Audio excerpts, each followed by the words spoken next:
stop bullshitting gitu ya, stop bullying anak muda, ya kan.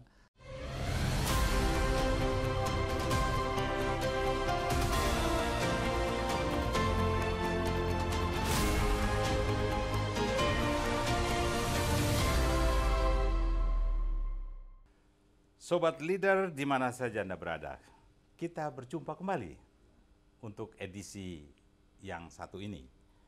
Dari Menara Kartika Chandra, Jakarta, Anda bersama saya, Indonesia Satu Channel. Hari ini kita didatangi seorang tokoh yang saya tahu Anda pasti kenal, Bung Eros Djarot.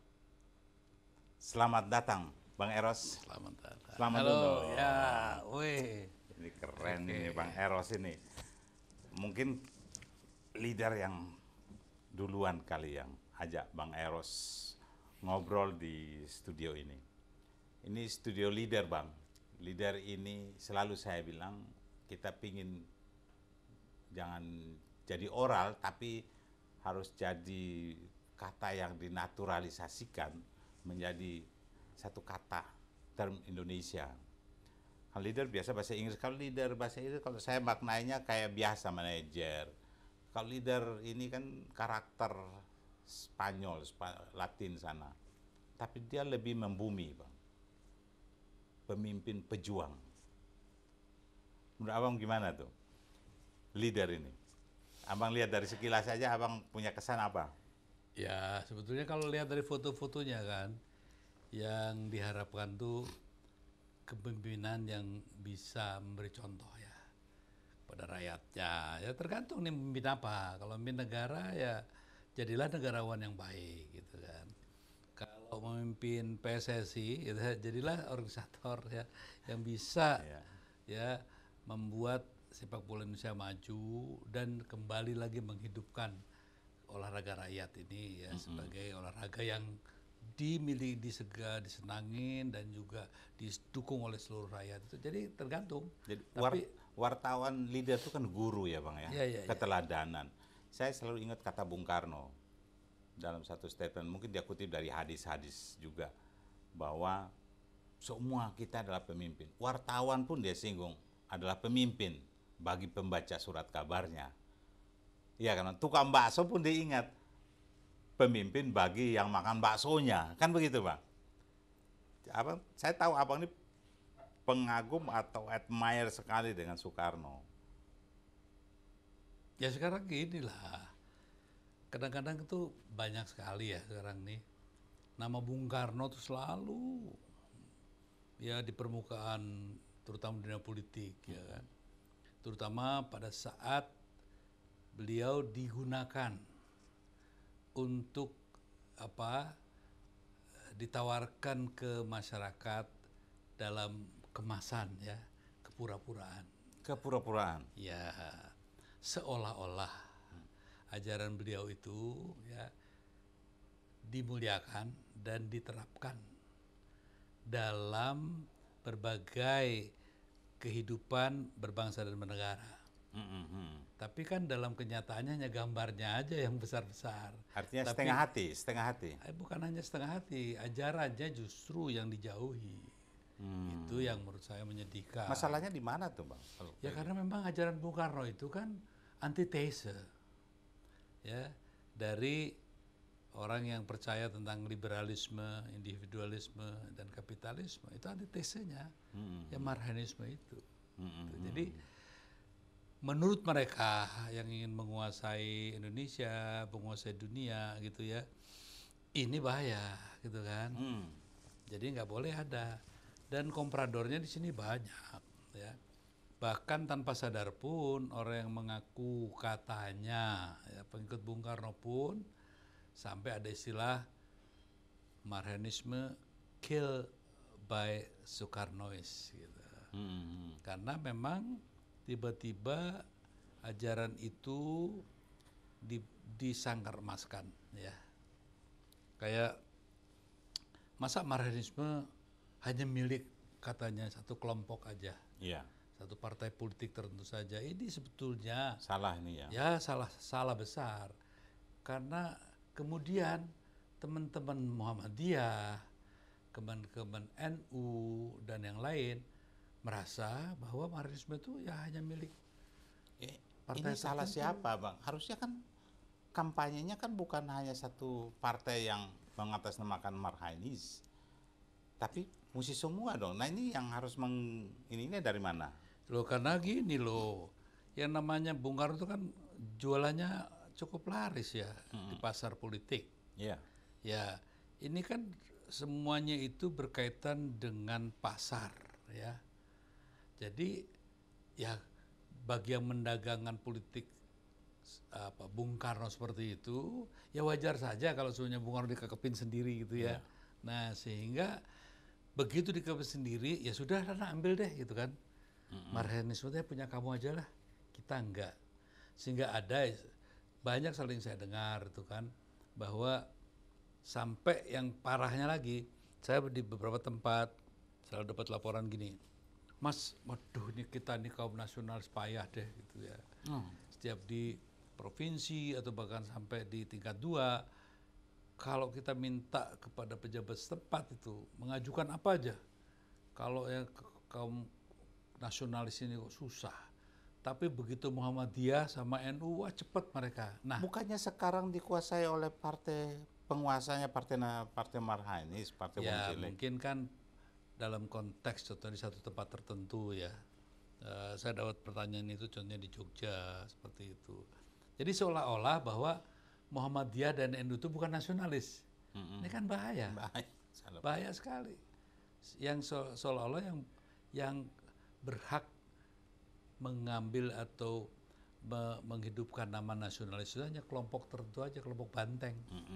Nah ini yang sebetulnya membuat nasionalisme itu sendiri menjadi faksionalis kan. Sedangkan ajaran Bung Karno kan tidak begitu, ya kan. Nasionalisme Indonesia itu, ya kenapa sekarang contohnya saya sama Mas SBY ya, waktu dia bikin nasionalis religius katanya. Saya pikir, waduh kalau ada nasionalis religius, berarti ada nasionalis yang nggak religius dong, Iya, ya kan? betul. Secara dialektis kita Logikanya. berpikir begitu kan. Nah itu bukan ajaran Bung Karno. Ajaran Bung Karno itu jelas kok. Nasionalisme Indonesia inherent ya bagi seorang nasionalis Indonesia dalam kurung Bung Karno Iya. itu berketuhanan yang diasumsikan kemudian pasti beragama. Nah, ini menarik nih. Sedangkan yang beragama belum tentu nasionalis. Betul. Nah, Selalu dibikin begitu ya. nah tapi kan nasionalis. sekarang ini dikutubikan antara nasionalis dan agamis. Iya. Sedangkan itu nggak ada dalam hermeneutik ya. Mungkin supaya dapat kaum nasionalis juga, dapat kaum agamis juga. Enggak ya, karena itu makanya kepentingan politik saat jangan mengorbankan lah ya yang substansi gitu loh. Ini demokrasi kita ini, ya, amandemen konstitusi sudah menghasilkan 25 tahun, hampir 25 tahun. Ini memang perlu dievaluasi kembali cara berpikir kita soal nasionalisme kita. Dan kayak Marhainis, hal-hal yang sebenarnya ini kelompok besar untuk semua, tapi seolah-olah dimiliki oleh hanya satu partai atau satu kelompok, sehingga kelompok lain menjadi bukan tidak terlibat di dalam. Tapi ngomong-ngomong Bang Eros ini kan saya tahu seorang seniman, politisi juga, apalagi macam-macam. Bang Eros tidak fokus, belum di satu tempat. Wartawan juga, wartawan senior, kalau saya tidak salah. Dan hari ini Bang Eros baru menggelar ya sebuah gerakan kebinekaan apa? Gerakan Bhinneka Nasionalis. Gerakan Bhinneka Nasionalis. Nah, pas ada hubungannya, saya lihat kita baru juga merayakan 1 Juni. Dekat sekali pengeresmian gerakan itu dengan kita sedang baru saja meresmikan merayakan 1 Juni, hari lahir Pancasila. Apa kaitannya yang kokoh di situ, korelasi yang paling kuat itu apa, Bang? Begini ya, saya prihatin aja karena gimana ya, kita janganlah selalu rakyat itu ya dididik untuk munafik gitu kan. Dan rakyat juga harus kita mulai beritahulah yang sesungguhnya, ya kan. Jangan seperti sekarang kan, adanya pembelokan-pembelokan ini kan bahaya. Coba ya nih, kalau Pancasila, ini saya berkali-kali di mana-mana saya katakan, Pancasila itu saya umpamakan, ya, pohon pisang. Kalau ada orang berkata kepada saya, kamu tanam pohon pisang ini di gurun pasir, pasti bisa tumbuh. Mana ada orang yang bisa percaya kalau seorang yang pakai akal waras itu kan. Jadi nggak akan mungkin juga Pancasila katanya bisa ditumbuh kembangkan di tanah individualisme, liberalisme dan kapitalisme, karena bisa. Tapi mengapa kita rayakan besar-besaran, selalu saja tidak dipersoalkan, ya, tanah di mana dia tumbuh gitu kan. Yang harus pertama kan secara substansi, tanah aja dulu kita persoalkan. Bisa nggak Pancasila tumbuh di tanah individualisme, liberalisme dan kapitalisme? Kalau enggak, apa yang harus dilakukan? Kalau saya memimpin BPIP, ya, saya langkah pertama yang diambil oleh BPIP, bilang kepada Presiden dan DPR MPR, dipanggil lah, ya. Bagaimana ini? Apakah Pancasila bisa kita tumbuh kembangkan? Kalau nggak bisa, ayo kita pikirkan bersama, kita bentuk atau bangun lagi, kembali ya, bukan lagi, kembali bangunan yang sesungguhnya. Baik, kayaknya ini bangunan sesungguhnya Pancasila ini perlu kita eksplor lagi, tapi kita harus break, Bang. Baik, Sobat Leader, kita break sejenak untuk sesi berikut.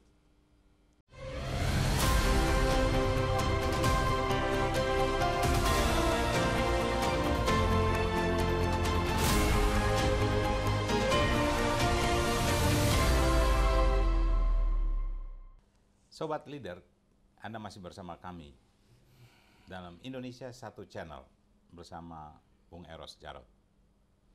Bung, tadi Bung Eros bilang mana mungkin Pancasila bisa hidup di area kapitalis, individualis, liberalis. Tapi kan ini era katanya no scat anymore, no scat ideologi. Semua sudah disatukan oleh teknologi. Menurut Anda, apa masih berpikir itu masih relevan? Teknologi itu kan alat yang menggunakan, yang menentukan. Manusia juga. Ya, loh, sebagai bangsa ini kan ada aturannya. Kalau enggak kita ganti aja, jangan Indonesia lah namanya. Apa Indo apalah gitu ya. Tapi kalau Indonesia, we are committed. Ya. Satu, kita sudah sepakat Pancasila Undang-Undang 45 itu harga mati, ya. Kalau mau rubah itu ya sudah, kita rubah aja. Jangan pakai lagi nama Indonesia, silahkan. Dan teknologi pun silahkan aja, ya, menjalankan tugas semaunya sekehendak, ya. Tapi konstitusi, Bang, konstitusi, amandemen konstitusi terakhir 2002 itu memberi ruang semua. Ibarat kalau mau bangun, anggarannya sudah turun, mau bangun gedung, ya nggak bisa ini sudah turun, mau gedung itu nggak bermanfaat, ya harus dibangun. Jadi kayak begitu pemahaman yang saya coba melihat. Ya karena memang, karena kita semua orang yang banyak di DPR itu tidak pernah berpikir bahwa itu KW. Memangnya ada Undang-Undang Dasar 45? Enggak ada. Yang ada kan Undang-Undang Dasar 2002. Kalau amandemen, yang ini kan nggak diutik-utik, ya. Oh, tetap dia. Ya. Nah, amandemennya itu melengkapi. Melengkapi. Tapi kalau sekarang kan dirubah. Jadi memang sebetulnya Undang-Undang Dasar 45 itu sedang dalam ketidakadaan. Cuman dibuat sedemikian seolah-olah ada dan tiada kan. Nah, yang menentukan ada apa? Kekuasaan. Padahal yang ada itu KW. Berarti setelah evaluasi reformasi 25 tahun, pemikiran orang untuk kembali semangat Undang-Undang Dasar 45 perlu diadopt juga ya untuk. Semangat Undang-Undang Dasar 45 itu tidak harus diadopsi oleh pemimpin siapapun. Oleh siapapun. Nah, kalau pemimpinnya tidak ngerti, ya begini seperti sekarang ini gitu. Ya, mengukur ini kan leader ya. Ya. Mengukur keberhasilan seorang leader untuk Indonesia sebetulnya nggak begitu sulit. Sejauh mana dia dalam kepemimpinannya itu mendekatkan kebijakan politiknya dan langkah politiknya dan langkah menjalankan kekuasaannya itu mendekati apa yang diamanatkan preambul ya dan batang tubuhnya debat timah atau tidak. Kalau semakin menjauh, biar bikin apa itu tol besar-besar ya, pelabuhan udara yang luar biasa dan apalagi entahlah ya. Kalau rakyatnya tambah bodoh, tidak cerdas ya, kesejahteraan umum semakin melorot, buat saya itu gagal. Gagal total kalau menurut saya. Bang Eros ini ya, apa namanya? Saya tahu bahwa pemikiran Bang Eros ini apa namanya, karena seniman juga, apa budayawan ya kalau kita mau pikir, sehingga banyak orang mungkin kurang apa, jarang orang seperti Bang Eros ini pemikiran, sehingga saya lihat apa bikin apa aja kadang-kadang tidak berumur panjang ya. Ya kan enggak apa-apa ya. Saya tidak memerlukan pasar ya untuk membesarkan saya. Saya ingin justru membuat pasar itu menjadi pasar yang sehat. Jadi gerakan counter culture itu antara lain bagaimana pasarnya supaya sehat ya. Saya nggak penting, nama saya itu nggak penting besar lah. Tapi gagasan-gagasan kenegaraan itu harus besar, jauh lebih besar dari saya sendiri. Saya nggak penting. Gitu. Bang Eros ini, Bang, kita lihat Bung Karno itu kan pernah kembali ke Undang-Undang 45. Hanya satu-satunya presiden yang mengeluarkan dekret 59. Setelah itu kita lihat jenderal, presiden, ada kiai, ada profesor doktor, ada perempuan, bahkan anak ideologi Bung Karno, Bu Mega. Sampai sekarang yang dibilang tukang kayu. Semua, apalagi yang kurang. Yang diharapkan Bang Eros itu, apakah mungkin mereka membuat bagian-bagian. Kita lihat Pak Habibie, bagaimana dia sampai kembangkan pesawat terbang untuk bagaimana bisa tinggal landas. Toh sampai semua nggak terbang mulus. Kan itu gini lah, sederhana aja. Makanya saya juga sering sedih gitu ya. Sekarang ini kan orang nanya, siapa calonnya, ya. Orientasinya semua pergantian kan. Nah, pertanyaan saya, sejak reformasi kalau saya nggak salah, udah 5 kali loh terjadi pergantian. Pertanyaan yang mendasar sederhana, terjadi nggak perubahan yang substansial? Nah, kalau nggak jadi, kenapa? Kan begitu pertanyaannya. Karena itu tadi, bahwasanya mereka yang katakan si A, si B, si D, saya tidak dalam posisi menyalahkan siapa-siapalah. Saya hanya bilang pada realita, bahwa substansi nggak bergeser. Yang kuasa ya itu juga kok. Penguasa Indonesia sesungguhnya kan bukan Pak Jokowi lah. Ya, Luhut boleh aja seolah-olah berkuasa. Tapi yang berkuasa itu, baca aja lah setiap Forbes kasih tahu kok siapa penguasa Indonesia, pemilik Indonesia sesungguhnya gitu. Jadi ya kadang-kadang itu yang menyedihkan. Contohnya nih, banyak yang bilang katanya kaum nasionalis, ada juga kaum nasionalis gitu ya, berkuasa sekarang, betul? Pertanyaan saya sederhana, apa artinya penguasa berkuasa tanpa penguasaan dan pada akhirnya nggak menguasai apa-apa? Ayo kita coba ya investigasi. Kalau berkuasa nih, oke, pertanyaan saya, kaum nasionalis ini, di bidang ekonomi itu core-nya kan finance lah ya, perbankan, finance. Ada nggak kaum nasionalis berkuasa di situ? Nah, satu, udah, saya lanjut, dibilang industri lah, ya, ada nggak kita berkuasa di sana? Atau menguasai nggak kita di situ? Enggak. Oke, saya turunin lagi. Distribusi. Kaum nasionalis, ada nggak yang menguasai? Nggak ada. Sekarang lebih gila lagi. Di bidang yang lebih retail aja, kita juga lepas dari tangan kita. Pertanyaan saya, kan ketawa saya kalau dibilang kaum nasionalis berkuasa. Ya. Ini berkuasa dalam konteks semu. Kenapa? Nggak menguasai apa-apa. Yang menguasai mereka-mereka juga kok. Yang pada saat reformasi kita bertekad untuk tidak memberi ruang mereka lagi, ya. Tapi sekarang ruangnya diperlebar sehingga tumbuh dan timbullah istilah yang sekarang dikenal oligark, ya kan. Pertanyaannya kan sederhana. Kita nih kaum nasionalis yang ditempelkan ke kening kita ini kan nasionalis. Mau kita hanya menjadi stempel pemenang, tapi sebetulnya secara substansi kalah gitu kan. Nah ini justru saya melihatnya era atau ya tahun di mana kekalahan kaum nasionalis yang substansial sekarang ini. Bang Eros kan bikin gerakan ini, apa bikin partai nanti? Enggak, orang gini-gini deh. Coba ya lihat dari liste di mana Kompas juga menurunkan tuh ya. Siapa yang dipercaya Red? Kan kaget kita. Nomor 1 institusi itu TNI loh. Ya. Partai itu udah kehilangan kredibilitas. Jadi ini hanya gerakan. Ya. Tapi abang ada rencana endorse siapa untuk ya supaya angan-angan Bang Eros ini ke depan setelah 2024? Siapa? Pertanyaan sederhana. Persyaratannya tuh apa yang kira Anda akan endorse? Saya akan katakanlah bagaimana saya bisa mengendorse. Kita nggak tahu kok. Sekarang pertanyaan sederhana ya. Saya contohnya mengendorse Prabowo. Kita memang tahu program dia mau dibawa mana nih Indonesia. Nah ini. Ya, apakah oligarki masih didiamkan?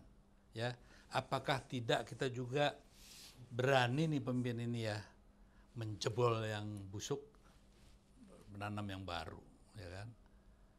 Budaya-budaya yang negatif itu kan jebol semuanya, cari budaya yang lebih kreatif, inovatif, dan punya perspektif ke depan yang membanggakan.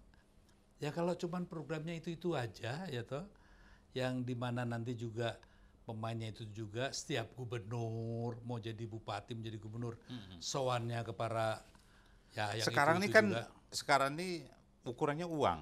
Ya. Jadi siapa mau calon, Ya. dia sudah kumpul, dia sudah mulai main di media. Dan itu juga siapa kan kita tahu. Pemain-pemain ya, pemain-pemain di daerah-daerah itu kan. Tapi Siapa mereka cukup. jadi pejabat, kalau sudah pejabat bisa, dan pengusaha, pengusaha yang sekarang ini yang bisa muncul. Ya dia kan ada cukongnya. Ya ada cukongnya, walaupun Anda hebat, nggak akan bisa kalau nggak ada cukongnya itu. Gitu. Nah setelah cukongnya membiayai, setelah dia jadi apa? Ya Mbak harus ada. Nah apakah yang seperti itu nanti mau dilestarikan? Jadi kalau Anda bilang mengendorse siapa? Ya kasih saya dulu dong, kita ini mau dibawa kemana? Hey gitu, Prabowo, hey Anies, hey Ganjar, hey siapa lagi lah. Artinya ada 3 nama ini yang ada. Ya 3 nama itu kan lagi populer ya kan. Tapi kan satu, yang 2 ini nggak punya partai ya kan. Ya. Ini yang pegang partai nih, yang sekarang ini yang kuasa partai kan. Betul, jadi kedaulatan partai bukan kedaulatan rakyat. Jadi orang boleh survei nama ABC tinggi, tapi yang punya partai dia punya hak, dia bisa mengendorse siapa saja. Iya, makanya sebetulnya ini kan harus kita jadikan renungan ya. Kayak 20%. Apa dulu alasannya? Budget kan, supaya tidak mahal. Betul nggak gitu kan? Ini kan hitungan-hitungan orang yang kalkulatornya, ya. Kalkulator ekonomi ya. Nggak ada itu di bawahnya tuh, di sini ada ideologi, ya ada visi, kenegarawanan gitu kan. Oke, saya kira ini saya ingin masuk di ideologi, tapi kita harus break dulu Pak. Baik, Sobat Leader, Anda masih bersama kami dari Menara Kartika Chandra, Jakarta. Bersama Bung Eros Jarot.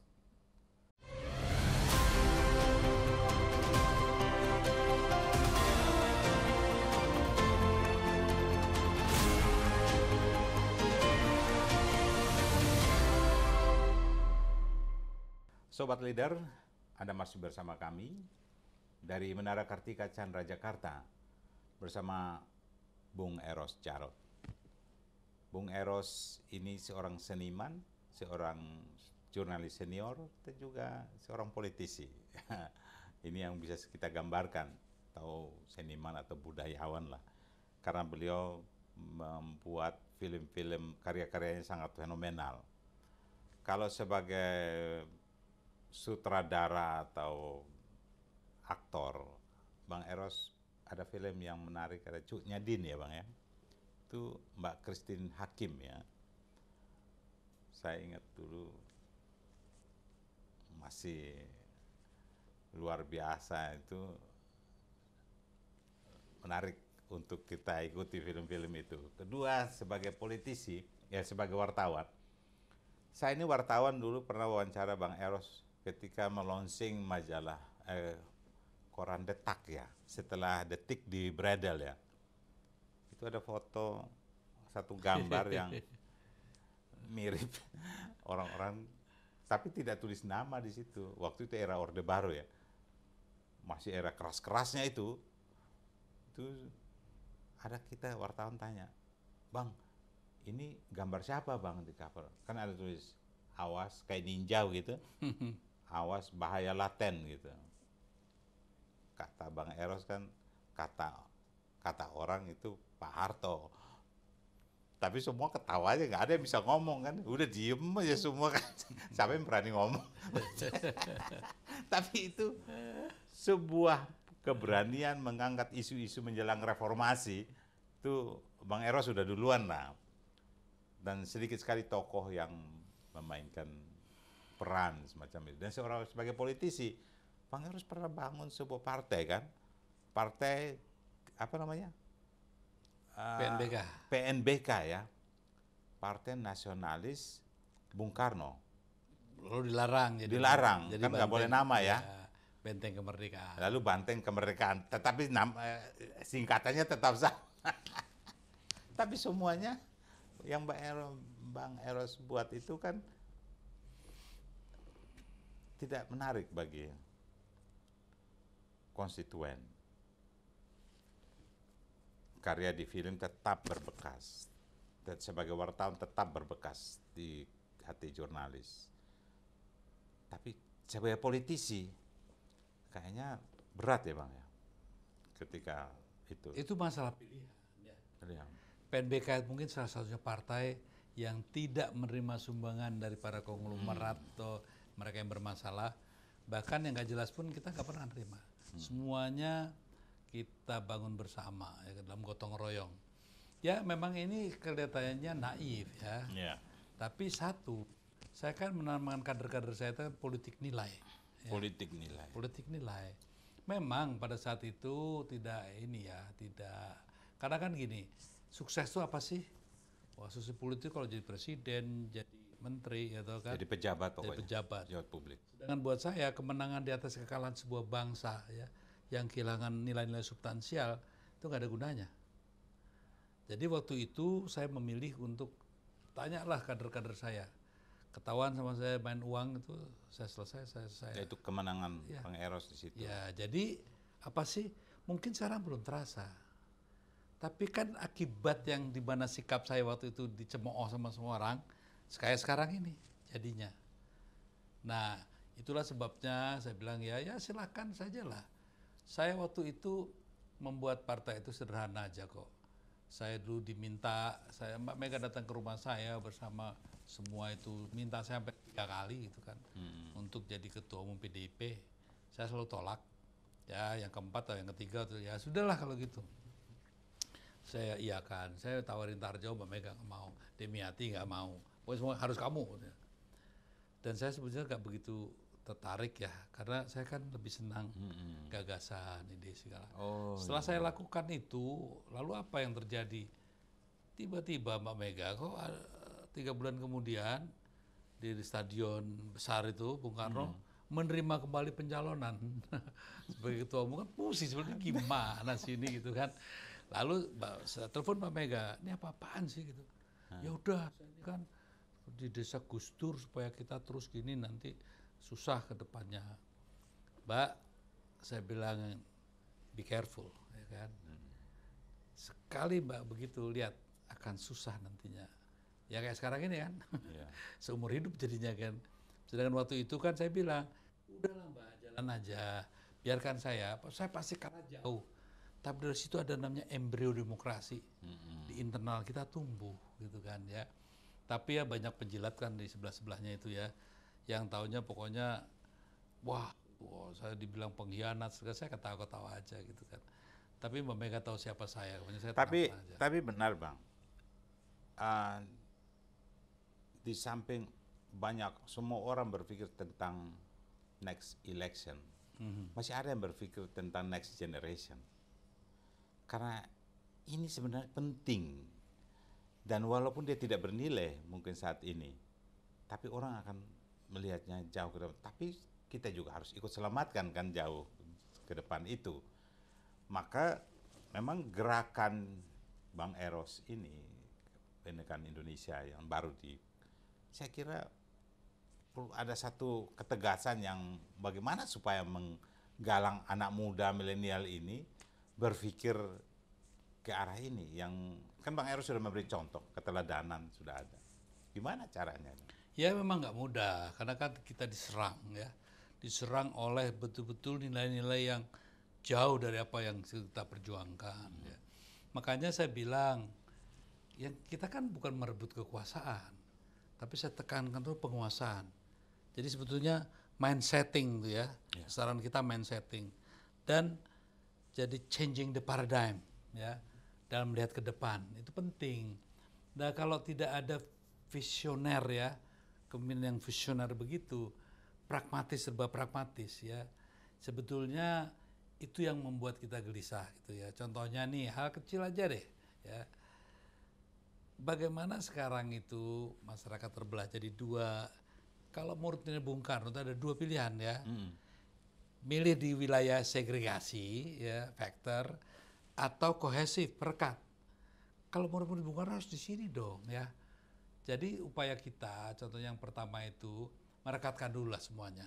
Disadarkan, kita ini bangsa sama warga bangsa, yang ajaran bapak-bapak kita tuh begini. Kalau ada kadrun dan cebong itu kan buatan orang-orang yang memang membuat inginnya rakyat selalu lemah dan bodoh supaya dia bisa terus berkuasa. Nah, gerakan penyadaran itu yang saya lakukan dulu lah untuk pertama ya. Jadi sebetulnya apa sih? Erosi nasionalisme yang begitu luar biasa itu kan ancaman ke depan sebagai bangsa kita ya. Bangsa ingetin loh, ini archipelago loh ya.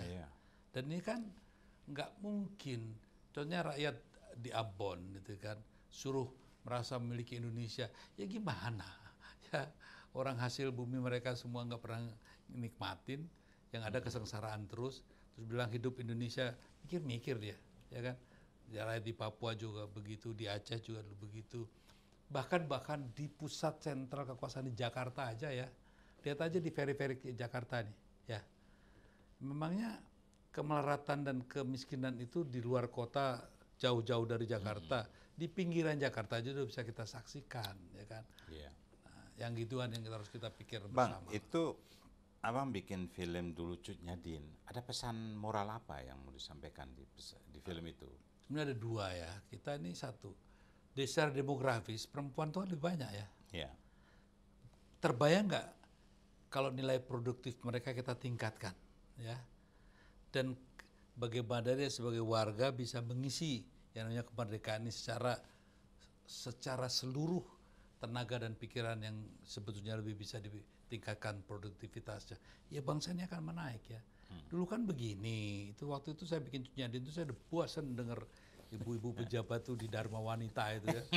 Kok jadi pendamping aja, pendamping suami. Betul. Ya. Jadi eksistensi perempuan tuh direndahkan banget. Sedangkan saya banyak belajar dari sejarah. Perempuan itu bisa kok ya memimpin. Contohnya Cut Nyadin. Tapi di DPR sekarang banyak perempuan juga, tapi kelihatannya partai itu mencari yang bintang aktor, aktris yang kalau bisa supaya menaikkan jadi yang diharapkan Bang Eros tuh mungkin bukan itu juga kali ya. Ya karena apa orientasinya tadi, ya kan? Karena orientasinya visi kenegarawanannya tuh nggak ada. Sehingga ya yang penting bagaimana kelompokku, partaiku, negaraku nggak pernah terlintas di diri dia gitu. Nah makanya ya saya nggak mau merendahkan siapalah mereka ya. Tapi maaf saja, kan kerja legislasinya ya, kerja budgeting segala itu kan bukan hal yang sederhana itu kan. Jadi yang kalau maaf saja teman-teman yang dengan kualitas seperti itu gitu kan, memang apa ya? Ya kayak badutan semuanya ini gitu. Ini orang mau pengen Bu Mega itu kan sekarang orang mengagumi beliau itu semacam kalau kita orang nggak anggap, tapi sekarang udah kayak holding company itu, kayak CEO-nya semua beliau bisa atur sebenarnya kalau beliau mau ya. Tapi sama kayak perjuangan kayak beliau ini saya kok melihat nggak ada yang tough semacam itu. Dulu mungkin semua masih ini Bang Eros juga ikut bagaimana supaya jadi arahnya lebih. Sekarang kok belum saya temukan ada dulu pernah di Demokrat kayak Angelinda Sondak misalnya. Begitu muncul cantik, pintar, Terperosok ya. keprosok juga. Dia sampai nangis-nangis. Saya bilang, ini nggak ngerti politik, kadang-kadang bahaya ya. Ya sekarang juga gitu. Saya sudah sering ingatkan lah Mbak Mega itu ya, sekarang disanjung-sanjung. Nanti lihat satu hari. Begitu ada perubahan aja ya, mudah-mudahan nggak ada ya. Semua kejelekan itu akan muncul semuanya itu, ya kan? Selalu ya. Nah itu selalu begitu. Yang kadang-kadang orang lagi berkuasa sering lupa. Makanya saya bilang, kalau ditanya, Mas Eros kok nggak pernah sih pengen jadi presiden? Ya, bukan itu. Kalau saya dinobatkan sebagai pemimpin rakyat, welcome, nggak masalah saya gitu kan. Gitu. Tapi buat apa jadi presiden yang bukan pemimpin rakyat itu kan? Saya memilih pemimpin rakyat dan saya ingin bersama rakyat.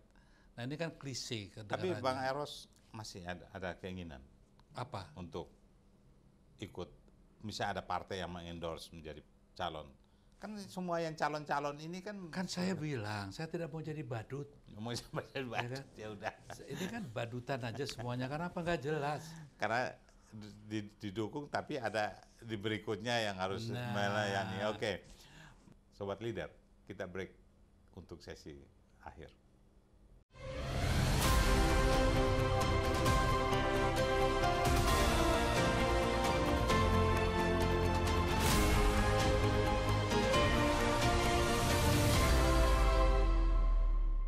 Baik Sobat Leader, Anda masih tetap bersama kami. Kami senang Anda ikuti terus percakapan saya dengan Bang Eros Djarot, seniman, jurnalis senior, seorang politisi yang tidak mau jadi badut. Ini luar biasa. Bang Eros, Anda ini kan seniman. Kalau saya baca di dalam perjalanan ini, Bang Eros ini berasal dari keluarga seniman ya? Sebenarnya tentara dan seniman. Tentara seniman. Jadi ada dua ya. Kakek saya dari laki-laki itu lebih dari keluarga kiai. Nah yang dari perempuan tuh amtenar ya. Kakek itu kan bupati, pati, wali kota kayak gitulah. Oh jadi Orang pendidikan Belanda lah kalau yang dari ibu saya gitu ya. Nah ibu saya ini yang ada darah seninya. Kalau dari bapak saya itu anaknya kiai gitu kan. Dia militer. Gitu. pilihan menjadi seniman, budayawan ini, kan ini karakter menjadi art, jurnalis juga seniman juga, art, istilah art in a hurry. Jadi pemburu yang tergesa-gesa gitu kan. Tapi maksudnya ini darah dari kakek, atau belajar di lapangan? Ya sebenarnya kalau itu dari kakek saya ya. Kakek saya yang amtenar itu ya. Dia didikan Belanda lah gitu kan. Jadi saya hidup di dua kultur ya.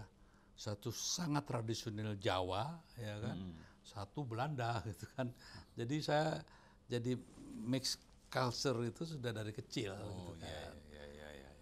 Dan kakek itu pengukir yang hebat ya kan. Pelukis Lahirnya yang hebat. di mana? Di Jawa? Enggak, saya di Banten. Oh di Banten. Kakek dulu Di kan. Bantennya di mana itu? Dulu saya di Wedana, di Lebak itu kan. Oh di Lebak. Dia kakek lagi jadi Wedana, saya lahir di Wedanan itu. Di tempat Wedana yang sekarang saya bisa lihat ya Pak. Jadi area apa? Bukan Marhainis berarti ya, bukan di kelompok Marhainis, udah kelompok. Ya memang waktu itu ya saya harus mengatakan bahwa saya dari kelompok yang Marhainis mungkin ya. Nah, tapi saya bergaul dengan kelompok Marhain itu untuk menjaga. Contoh sampai sekarang pun saya gitu. Kenapa saya makan di pinggir jalan, saya ke pasar sendiri untuk bersinggungan, bersentuhan Karena terus. mau pingin bersamaan, mau Ya, dan melihat itu bangsa ini. nggak mungkin kita punya empati kalau kita nggak berada di situ, bohong lah itu. Jadi walaupun kita jabatan tinggi apapun, kita harus ingat mereka. Kalau saya waktu sama Mbak Mega, saya ajak dia makan di pinggir jalan tuh di sop kaki kambing tuh ya. Ya sekarang dia mungkin merindukan hal seperti itu, nggak akan mungkin lagi. Nggak mungkin. Dikawal-kawal seperti itu gitu kan. Kalau saya kan sekarang masih di pinggir jalan, saya makan di pasar, saya santai aja belanja sendiri gitu. That's the freedom I enjoy gitu ya. Oh gitu ya. Tapi apa namanya, itu tahun berapa Bang Eros? Sekarang udah berapa? Saya lihat dari wajahnya sih kira masih 60 lah. Ya lah, saya udah 72 hampir. Ini saya dapetin Mbak Mega aja 9 tahun ya kan. Berarti bayangin tuh waktu 9 tahun itu saya ya nggak boleh kerja apa-apa, nggak boleh perusahaan beberapa harus saya tutup gitu kan, hanya untuk dampingin. Jadi ya sudah lama lah, reformasi aja udah dari 98 ya. Iya, Sekarang udah iya. berapa tahun? 24 tahun yang lalu kan. waktu Bang Eros, Bang Sopan Sopian, itu waktu itu sama-sama ya. Ya, ya. Cuman Mbak Mega itu memang kan sangat inilah ya, sangat memilih-milih gitu kan. Dia nggak semua itu. Dan saya itu sebenarnya dititipin sama Bu Fat kok sama Mas Guntur itu kan, untuk dampingin. Jadi saya itu tugas. Saya lagi anak-anak mimpin Detik gitu kan, tiba-tiba ibu telepon saya itu, Eros si Adis itu Mbak Mega ya, mau maju itu, kau dampingi lah sana gitu kan. Begitu. Saya bilang, Bu saya gini, kau ini pokoknya ya adalah. Itu saya bilang, lo Mas To aja, Mas Guntur tuh Mas To ya. Mas To aja gitu, saya telepon Mas Guntur. Lo aja Mas gini-gini, gue lagi gini gitu kan. Ya tapi harus saya terima. Bang Eros ini kan kalau kita perhatikan, ini satu terbuka lah ya. Semua orang bisa baca Bang Eros. Saya nggak perlu kenalkan siapa Eros Jarot itu, saya kira semua bangsa ini tahu lah. Anak-anak milenial juga pasti ngerti. Jadi pesan-pesan yang disampaikan Bang Eros dalam film-film macam-macam itu, tadi saya bilang sebagai politisi, jurnalis, seniman atau budayawan. Tapi Bang Eros sudah buat, tapi apa yang menjadi merasa orang mengkritik kepada Bang Eros itu di mananya? Bagaimana? Mungkin ada yang mengkritik, Anda merasa apa yang dikritik? Ya dia bilang ya kan, kenapa sih Mas Eros satu hanya bikin sekali, terus sudah sekali udah. Bukan begitu. Saya rasa kesalahan teman-teman saya bikin film, enggak. Saya bikin musik, enggak. Saya bikin sesuatu. Kebetulan punya film, musik atau Detik segala itu ya, sesuatu. Dan karena tekad saya sesuatu ya menjadi sesuatu. Waktu itu kalau saya tekadnya bikin film mungkin kayak kebanyakan film lainnya. Betul. Musik juga kayak musik lainnya. Karena sesuatu. Nah, karena bangsa ini membutuhkan sesuatu. Sesuatu yang tumbuh dari roh dan rahimnya. Ya, kehendak bangsa ini apa. Nah, saya di tempat seperti itu dari kecil. Bapak saya juga seorang patriot, mbak saya juga seperti itu. Jadi nilai nasionalisme gitu kan, yang berketuhanan itu dari kecil kita diajarkan. Jadi kalau ada banyak kritik tuh ya saya diamin aja. Karena banyak orang yang tidak mengerti tujuan hidup itu apa. Saya diamkan, masa saya marah. Dikritik bahwa bodoh kamu ninggalin karena di kepala orang semua buat sesuatu harus dapat sesuatu yang lebih besar kan begitu, kayak orang bisnis itu. Nah ini Bang Eros memetik nilai, ya sudah pesan ini yang penting tersampaikan. Ginilah, apakah saya kelihatan miskin kan enggak ya? Saya juga masih hidup kok, karena saya contohnya musik. Saya dedikasikan musik-musik saya itu karena sebagai thanksgiving saya. Saya hidup dari musik waktu saya belajar di luar negeri ya. Sebagai rasa terima kasih pada musik, saya ciptakan sesuatu dan nggak terlalu saya mengharapkan komersialnya. Film pun demikian, karena saya anggap film itu salah satu media yang bisa mengekspresikan pemikiran dan seterusnya. Kalau saya komersil mungkin jadinya beda ya. Jadi film ke dunia jurnalistik, bikin Detak waktu itu berapa umurnya Detik, berapa umurnya berapa lama sih Bang? 1 tahunan lah kira-kira. Detik 1 tahun. Iya. Detak berapa bulan? Ya, berapa bulan? Berapa bulan? Ya. Jadi ada satu garis yang arah dan memang ke politik pemikiran, tapi Bang Eros itu kan tidak berjuang untuk memetik harus dapat sesuatu. Yang itu yang orang selalu mungkin menjadi kritikan kepada Bang Eros. Ya, sebetulnya apa sih pengertian mendapatkan sesuatu gitu ya? Saya rasa saya mendapat banyak kok. Maaf ya, karena nama besar itu kalau dia bicara ke rakyat, sama saya bicara ke rakyat, kok saya masih punya keyakinan mereka lebih percaya sama saya daripada yang itu, ya kan? Jadi bagi saya sebetulnya apa sih? Saya hanya ingin anak-anak saya pada saat mengubur saya, gitu ya, mengatakan salute Bapak, gitu. I'm proud of you, gitu kan? Karena saya memberikan nilai-nilai yang saya wariskan yang bisa mereka jadikan kebanggaan. Jadi apa sih artinya menteri presiden itu? Bang Eros sendiri apa namanya sekarang kan di bajunya kan kelihatan gerakan kebinekaan nasional. Apa yang ingin disumbangkan dari gerakan ini kepada bangsa ini? Yang paling penting itu gerakan ini sebenarnya counterculture dari rotten culture, apa tuh kultur yang membusuk sekarang ini.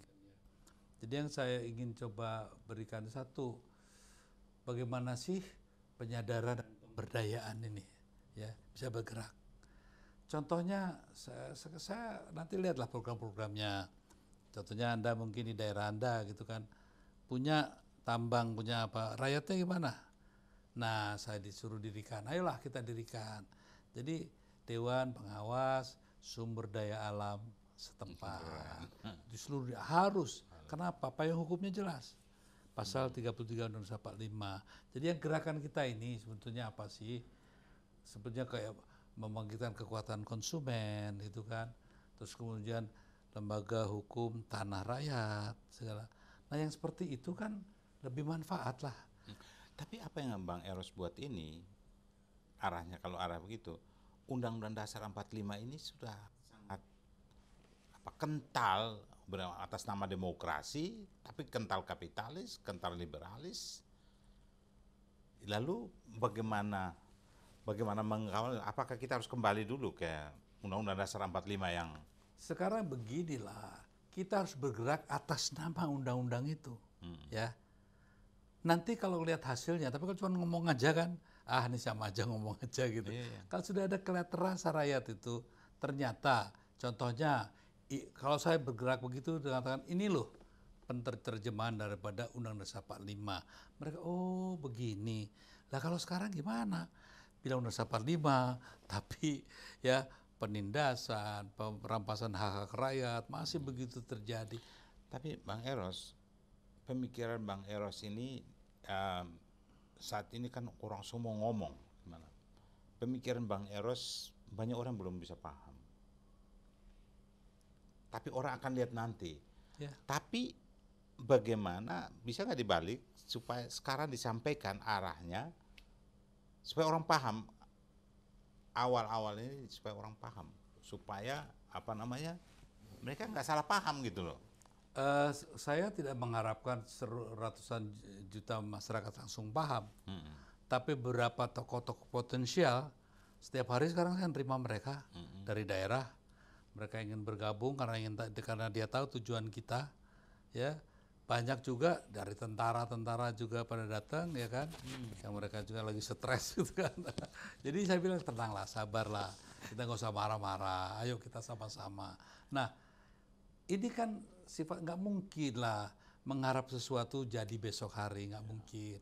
Punya kesabaran revolusioner, gitu kan. Nah, ini yang kesabaran revolusioner. Iya, jadi kesabaran yang tidak statis tapi terus dinamis bergerak. Setuju Bang. Semua abang sudah buat. Kalau di wilayah kita tuh ya bukan jabatan publik yang, tapi abang buat itu sudah lebih dari sekedar jabatan publik, berjuang dengan apa adanya, yang memberikan inspirasi yang luar biasa. Apalagi yang masih abang mau buat saat ini? Begini, kalau orang kan ukurannya kan jabatan-jabatan. Saya dulu tuh yang menunjuk dirut-dirut itu kok. Tanya aja Mbak Mega. Dirut Telkom, dirut PN Gas, dirut ini, dirut itu kan saya ngelatih. Tanya mereka, pernah nggak saya ambil duit? Sebetulnya yang saya ingin lakukan itu apa? Banyak loh potensi anak-anak Indonesia itu. Jangan selalu anak-anak disalahkan aja ya. Tidak nasionalis, tidak ngerti Pancasila. Kita nih orang-orang tua yang harus memberikan contoh mereka. Jadi sebetulnya apa? Yang masih saya ingin ajak itu sebenarnya bukan anak-anak. Orang-orang tua nih, para pemimpin. Berilah contoh yang baik. Berilah yang namanya Pancasila dalam praktek itu seperti apa. Jadi yang masih saya geram gitu ya. Stop bullshitting gitu ya. Stop bullying anak muda, ya kan? Coba kita sadarlah. Saya sebagai generasi yang harus mengaku bahwa kesalahan itu adalah di generasi saya. Nah, kalau ditanya, kenapa begitu? Ya karena saya menyadari itu gitu kan ya. Jadi kalau orang mau berebut kekuasaan, saya pernah di kekuasaan kok ya. Saya dulu bisa manggil Jaksa Agung gitu kan. Bisa manggil Menteri Sri Mulyani, bisa saya. Tapi, and so what? Nah sekarang masa saya untuk bertanggung jawab. Kan pidato-pidato Mbak Mega saya buat, saya hafal kok Mas, apa yang dijanjikan. Saya bertanggung jawab untuk itu dan saya lakukan. Jadi kalau tanya, kenapa masih bergerak ini? Saya merasa tidak pantas saya menyalahkan ini, menyalahkan itu. Saya salahkan diri saya dulu, Dan cara saya untuk menebus kesalahan ini, melakukan sesuatu yang lebih baik. Itu aja. Hebat. Itulah tanggung jawab moral. Jadi berbuat, bertanggung jawab, ingin perbaiki, ada yang masih kurang. Mudah-mudahan gerakan kemerdekaan Indonesia ini membumi dan semua menjadi mengerti tentang ya asal ini leader aja juga, leader ikut membantu pasti bisa kita. Leader, karena kita membangun leader pejuang yang tidak pernah berhenti berjuang. Ya seperti Anda juga gitu kan. Saya datang ke sini karena Anda begitu. Dari itu. Kalau enggak ngapain saya ke sini? Dari itu saya tuh bangga. Terima kasih Bang Eros sudah bisa hadir di Leader, dan ini satu kebanggaan bagi kami. Terima kasih juga. Baik, Sobat Leader di mana saja Anda berada. Kita baru saja menyudahi diskusi 1 jam bersama Bung Eros Jarot, seorang aktor, seorang seniman, seorang jurnalis. Luar biasa. Tapi beliau punya prinsip, integritas, karakter yang mungkin sulit, tidak susah ditemukan. Sedikit yang punya pemikiran seperti beliau. Kita sudahi dan kita jumpa lagi di kesempatan yang lain. Sampai jumpa.